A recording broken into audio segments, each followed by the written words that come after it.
Hello दोस्तों, नमस्कार। तो चलिए हम लोग आज मार्केट एनालिसिस करते हैं और हम कोई बाई और सेल का रिकमेंडेशन यानी नहीं देते हैं आपको।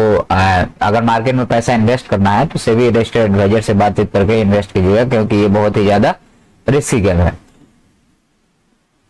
अब हम लोग शुरुआत करते हैं। तो आप जाके देखिएगा कल जो मार्केट का एनालिसिस दिया था मैंने, वो क्या हुआ है यहाँ पे, और एग्जैक्ट वही सारे पॉइंट के साथ में मार्केट ने यहाँ पे हिट किया है। अब मॉर्निंग में आपका जो है 9:15 पे मार्केट जो है से यहाँ पे क्या किया, ओपन हुआ। ओपन होने के बाद में ये जो रेजिस्टेंस था और यहाँ पे पहले से ये वाले कैंडल पे पहले से सेलर के, अच्छा मार्केट एक चीज ध्यान रखिएगा कि मार्केट ओपनिंग हो रहा है और सेलर के लेवल पे है, तो वहां बाई कभी करने की कोशिश मत करना। आप इस चीज को ध्यान रखिए, क्योंकि सेलर हमेशा लेवल पे बायर, अपने लेवल पे सेलर हमेशा प्ले करता है। इस चीज को ध्यान रखिए। मार्केट में ये कटु सत्य है और लोग समझते नहीं है और मामला गड़बड़ कर देते हैं कि लेवल पे हमेशा बायर और लेवल पे सेलर प्ले करता है। तो ये सेलर का लेवल था तो सेलर छोड़ेगा नहीं, तो सेलर ने प्ले किया। अगेन ये बायर का लेवल था तो बायर भी नहीं छोड़ा, उसने प्ले किया। उसके बाद अगेन जब ये ट्रेंड लाइन पे, अब ये ट्रेंड लाइन फुल प्रूफ हो गया क्योंकि ये 3 बार रिजेक्शन ले चुका था, तो मार्केट अब यहां से बहुत जबरदस्त सेलिंग आई, फिर हल्की सी बाइंग आई और उसके बाद में ये बायर जितने थे वो ट्रैप हो गए। एक ही कैंडल में सारे के सारे बायर के एसएल हिट हो गए। जितने लोगों ने एसएल लगाए होंगे वो सारे लोगों के एसएल हिट हो गए, क्योंकि इसका देखो ये वीक कितनी नीचे तक आई है, अब फिर रिकवर होकर यहां तक गया है। लेकिन एक बड़ा ऑपरेटर का ये गेम होता है, ये आसान नहीं है इतने बड़े मूव को देना।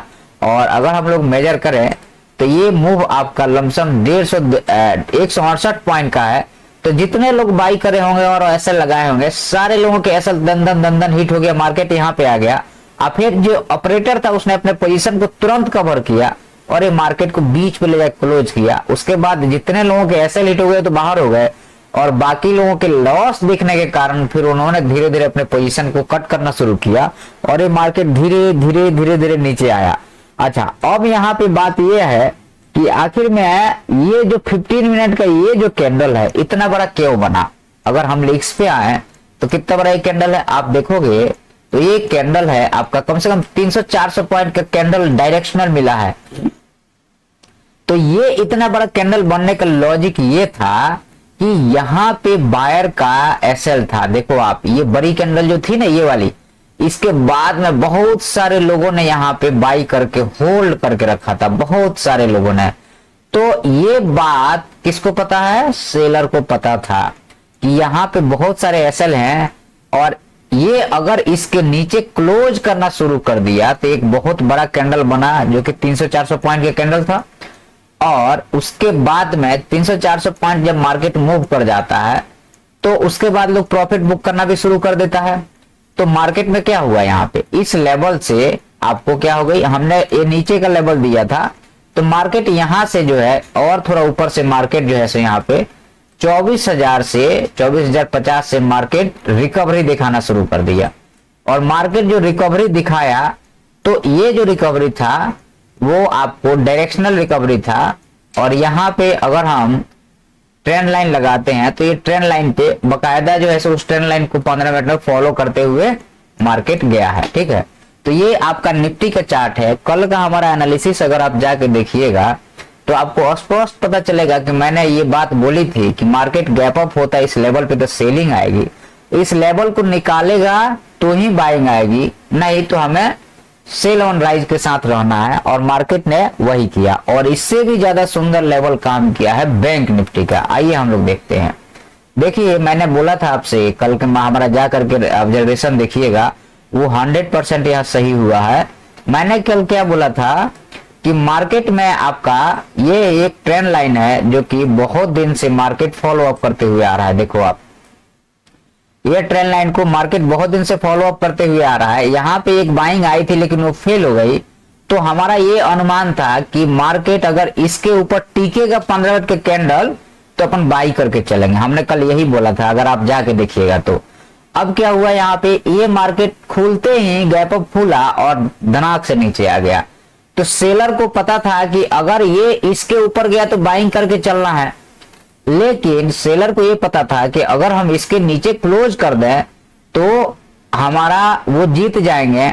और मैंने ये बोला भी था कल कि आप जाके देखना कि ये वाले ट्रेंड लाइन तक का टारगेट रहेगा। अगर मार्केट इस लेवल को निकाल देता है तो हमारा टारगेट ये ट्रेंड लाइन का रहेगा। आप जाके ऑब्जर्वेशन जो कल का है वो आप देखना। तो मार्केट ने जो बायर थे उनको बहुत बुरी तरीके से एसएल हिट करके ट्रैप किया और उसके बाद उसी दिशा में मार्केट जो है सो धीरे धीरे करके आ गया आपके इस ट्रेंड लाइन पे। और यहाँ पे आने के बाद में सेलर को पता था कि ये बायर का ट्रेंड लाइन है, यहाँ से बायर एक्टिव हुए हैं हर बार, तो उसने अपने पोजीशन को भी बहुत तेजी से कवर किया। सेलर ने अपने पोजीशन को बहुत तेजी से कवर किया और जो है सो बीच में ले जाके क्लोज कर दिया है। ना ऊपर क्लोज किया है ना नीचे क्लोज किया है, ये ले जाके सीधे बीच में क्लोज कर दिया है। ओके, अब हम लोग आते हैं सेंसेक्स के लेवल पे। तो जो निफ्टी का एनालिसिस था सेम टू सेम वो सेंसेक्स का भी यहाँ पे एनालिसिस आपको दिख रहा है।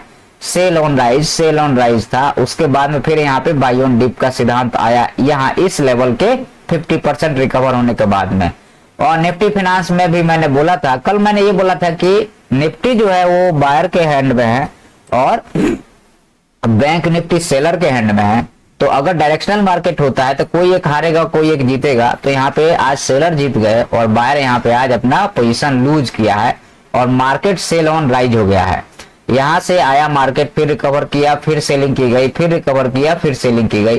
तो यहाँ पे बैंक निफ्टी अभी भी कमजोर है क्योंकि इस लेवल पे चूंकि जो पहले से सेलिंग बाइंग का लेवल था अब ये सेलिंग का लेवल हो गया और यहाँ से सेलर ने ट्राई करके नीचे बार बार लेके आ रहे हैं, तो ये कमजोर हो चुका है।